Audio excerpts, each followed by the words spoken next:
Bonjour mes amis. Aujourd'hui, nous allons commencer notre première étude de l'année 2026 et vous parler d'un sujet brûlant. Ce sujet, c'est la marque de la bête. Vous savez, dans nos milieux évangéliques, c'est un sujet qui prend beaucoup d'importance. Et on y va dans les plus grandes spéculations concernant cette marque, le nombre 666. On parle de la puce, on parle des codes QR, on parle des codes barres. Ça a été la mode dans les années 2000. On parle de tous ces sujets sans vraiment savoir de quoi on parle. Je ne suis pas là pour faire une nouvelle spéculation. Je ne suis pas là pour rentrer dans des délires métaphysiques, on va dire. Non. Moi, ce qui importe, c'est ce qui est écrit dans ce livre. C'est ce livre qui est notre autorité, notre seule autorité. Bien sûr, au travers de l'Esprit Saint.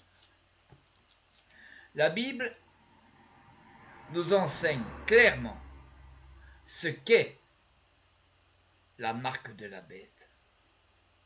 La marque, le nombre de son nom et qui est la bête aussi. Mais aujourd'hui, je ne parlerai pas de l'identité de la bête.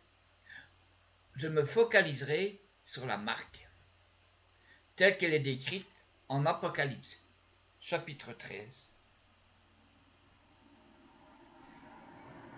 et les versets 16 à 18. Vous connaissez tous ce passage, mais je vais quand même le lire. Et elle fait, donc la bête, qu'à tous, petits et grands, et riches et pauvres, et libres et esclaves, on leur donne une marque sur leur main droite ou sur leur front, et que personne ne peut acheter ou vendre, sinon celui qui a la marque, le nom de la bête et le nombre de son nom. Ici est l'intelligence, que celui qui a de l'intelligence compte le nombre de la bête, car c'est un nombre d'hommes, un nombre humain, et son nombre est 666. On le voit. Ce passage de l'Apocalypse, ces 3 petits versets, ont fait couler une quantité incroyable d'encre.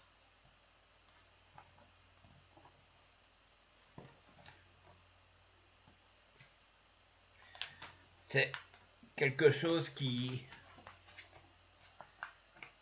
a fait couler beaucoup plus d'encre, mes amis, que la question de retour de Yeshua. Et là, il y a un problème. Car nous ne sommes pas là pour spéculer et pour faire les Nostradamus. Nous sommes là pour étudier la Bible. Et uniquement la Bible et uniquement ce qu'elle dit.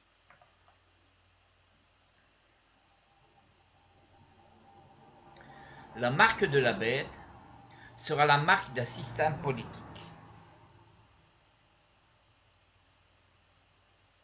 Ce système politique, économique, militaire sortira de l'Europe, œuvrera en partenariat avec une puissance religieuse faussement chrétienne centrée à Rome, comme ce fut déjà le cas lors du précédent empire. Nous allons à présent nous pencher sur la question spécifique de la marque de la bête. Comme mentionné précédemment, de nombreuses théories ont été avancées à ce sujet, n'est-ce pas? Mais que dit réellement la Bible? Que nous enseigne l'histoire? Et pourquoi devons-nous nous en préoccuper aujourd'hui? Dans Apocalypse 13, versets 16 à 17, que nous avons lu ensemble, nous voyons l'introduction de la marque de la bête. Il est écrit que le pouvoir religieux, le pouvoir de l'Antéchrist, contraint tous les hommes à recevoir une marque sur leur main droite et sur leur front, afin que personne ne puisse acheter ni vendre ou effectuer des transactions commerciales, comme on dirait actuellement, n'est-ce pas, sans avoir la marque, le nom de la bête et le nombre de son nom. Le verset suivant ajoute, c'est ici la sagesse, que celui qui a de l'intelligence calcule le nombre de la bête, car c'est un nombre d'hommes, et son nombre est 666. Il s'agit donc d'une question essentielle, qui requiert discernement et sagesse spirituelle. Ce thème revient à plusieurs reprises dans le livre. Ceux qui reçoivent cette marque boiront de la colère de Dieu, tandis que les saints ressuscités sont décrits comme ayant vaincu la bête, son image, sa marque et son nom.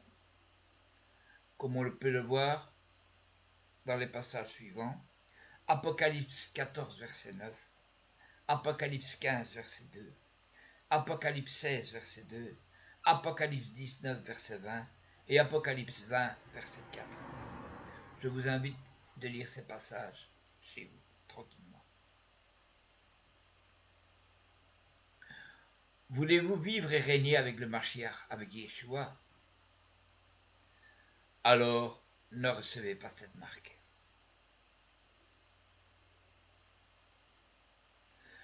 Cela ne signifie pas que vous ne pouvez pas la recevoir et ensuite vous repentir. Le message de l'Apocalypse inclut aussi l'appel à sortir du faux système babylonien, afin d'échapper au jugement divin, comme on le voit dans Apocalypse 18, verset 4. Ceux qui participent à ce système peuvent et doivent en sortir.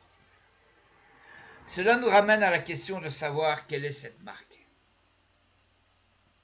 Il est indéniable que nous assistons à une montée en puissance des technologies et des données permettant de surveiller la société, conférant au gouvernement un contrôle bien plus étendu sur la vie des individus. Ils peuvent nous classer par catégories, connaissant nos convictions, sachant ce que l'on achète, sachant ce que l'on regarde, ce que l'on écoute, connaissant nos convictions et ce que nous soutenons. Voyez.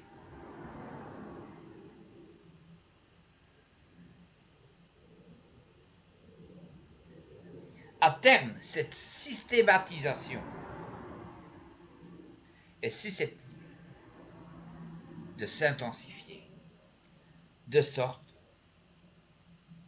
que notre accès à l'emploi et à diverses activités dépendra du fait que nous soyons ou non signalés comme des personnes problématiques qui ne se conforment pas au système babylonien.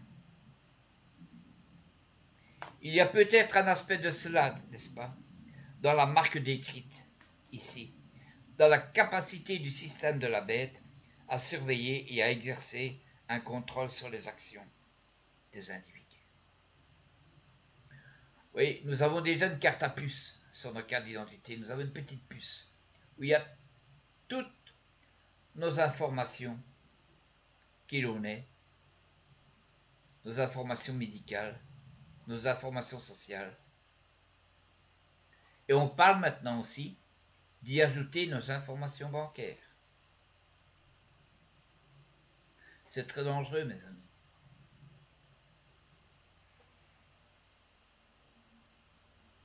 Cependant, comme nous le verrons, quelque chose qui correspond bien à la description de la marque de la bête existait déjà dans le passé, avant l'apparition de la surveillance électronique.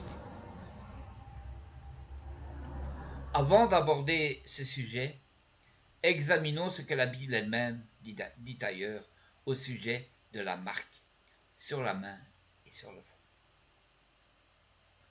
Dans Deutéronome chapitre 6, versets 6 à 8, Dieu dit à Israël à propos de ses commandements, « Tu les lieras comme un signe sur tes mains, et ils seront comme des frontaux entre tes yeux.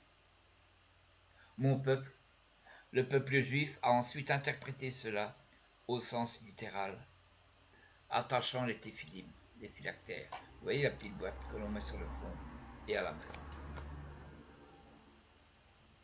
dans laquelle se trouve le schéma Israël.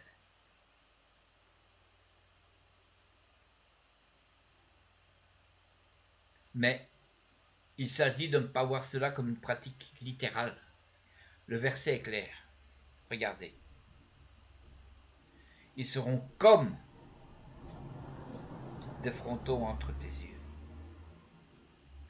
Tu les liras comme un signe sur tes mains.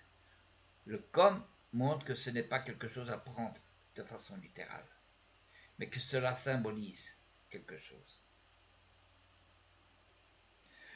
Nous pouvons aussi le voir dans Exode 13, n'est-ce pas, où l'observance de la fête des pains sans levain et la pratique consistant à consacrer tous les premiers-nés à Dieu devait également être un signe sur les mains et entre les yeux du peuple. Versets 7 à 9 et versets 11 à 16 dans Exode 13. Nul n'attache du pain sans levain à sa main ou à sa tête. Cela devait être compris comme étant figuratif. Faire ce qui vous est commandé est en quelque sorte ce qui est dans votre main, symbolisant vos actions. Et entre vos yeux, fait référence à votre cerveau, à votre mode de pensée,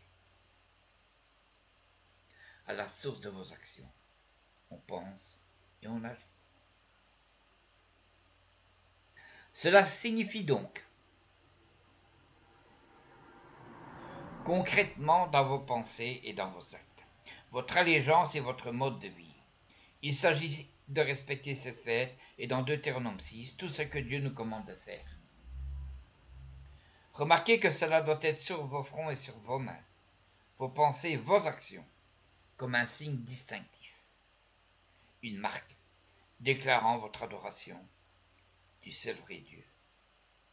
Voir Deutéronome chapitre 11 et les versets 13 à 23. Certaines questions d'obéissance nous distingueront plus que d'autres.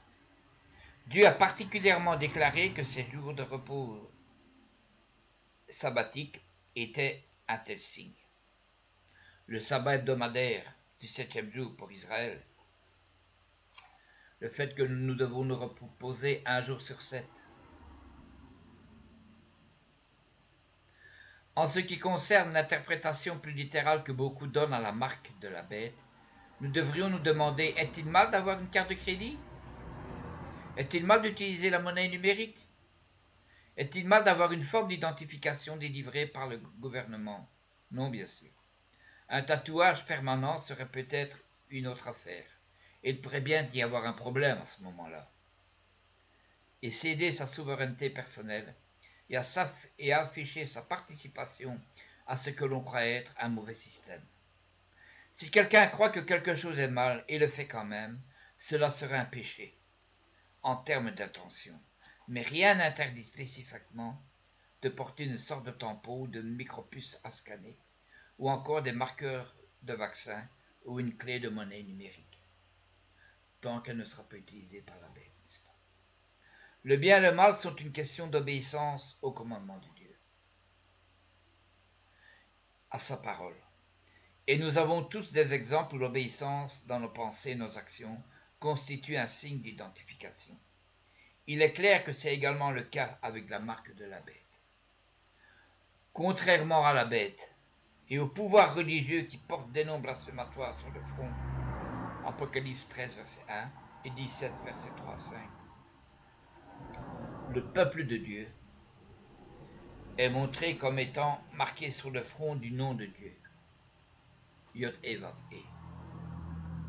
Les anges qui retiennent la destruction jusqu'à ce que les serviteurs de Dieu soient marqués d'un sceau, 7, 1 à 4, ici il est question de 144 000, c'est-à-dire des 12 000 juifs de chaque tribu d'Israël,